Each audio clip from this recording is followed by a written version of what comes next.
Véronique Sanson n'a qu'un enfant, Christopher. Artiste comme elle, il s'est remarié il y a quelques jours à Paris.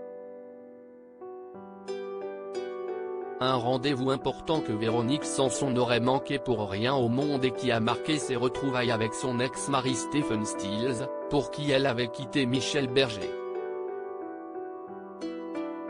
La saison des mariages est lancée depuis plusieurs semaines. Claude Lelouch n'est pas le seul à avoir choisi Paris pour sceller son amour. Le fils de Véronique Sanson aussi.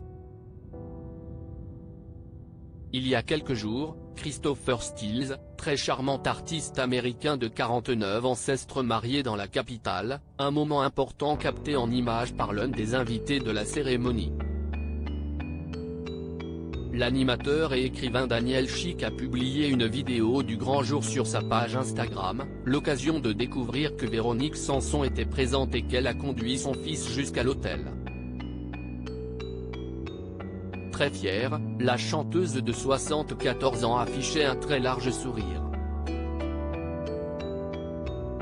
Comme le précise Paris Match, Christopher Stills s'est remarié lors d'une cérémonie religieuse organisée en l'église Saint-Roch située en plein cœur de Paris, dans le premier arrondissement de la capitale, et la cérémonie aurait eu lieu le week-end dernier. Lors de cette belle journée, Véronique Sanson a retrouvé un autre homme qui a énormément compté pour elle et avec qui elle s'est aussi déchirée, son ex-mari Stephen Stills, musicien lui aussi. L'artiste américain apparaît à la fin de la vidéo, à l'extérieur de la mairie, en train d'échanger quelques mots avec Véronique Sanson. Marié dans un premier temps à l'actrice Heidi Leonard dont il a divorcé en 2011, Christopher Stills a offert 2 petites filles à Véronique Sanson, Jacoa et Saren. Lors d'un entretien accordé à Paris Match en 2019, la chanteuse s'était confiée sur ses petites filles elles aussi passionnées par le monde artistique.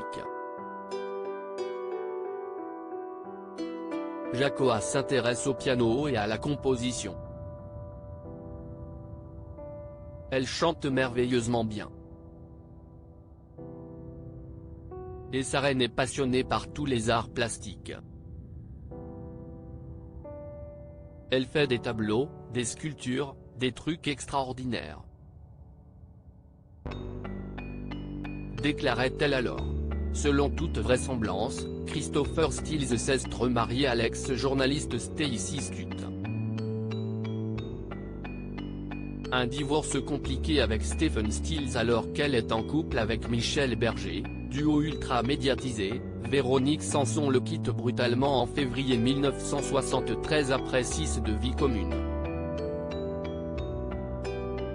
La chanteuse prend la fuite, une histoire maintenant bien connue sur laquelle elle est elle-même revenue à plusieurs reprises.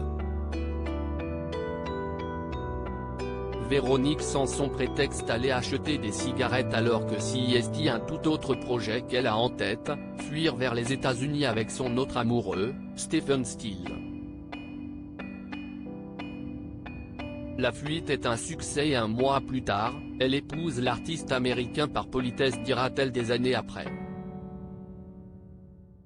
Leur fils Christopher voit le jour le 19 avril 1974 sur le territoire américain où ses parents sont installés. Mais rapidement le couple formé par Véronique Sanson et Stephen Stills ne fonctionne plus, au point que la chanteuse dit avoir envisagé de le tuer, et pour pas cher. S'ensuit un divorce compliqué et de longues années de bataille pour obtenir la garde de Christopher. Une période compliquée qui n'est maintenant plus qu'un lointain souvenir.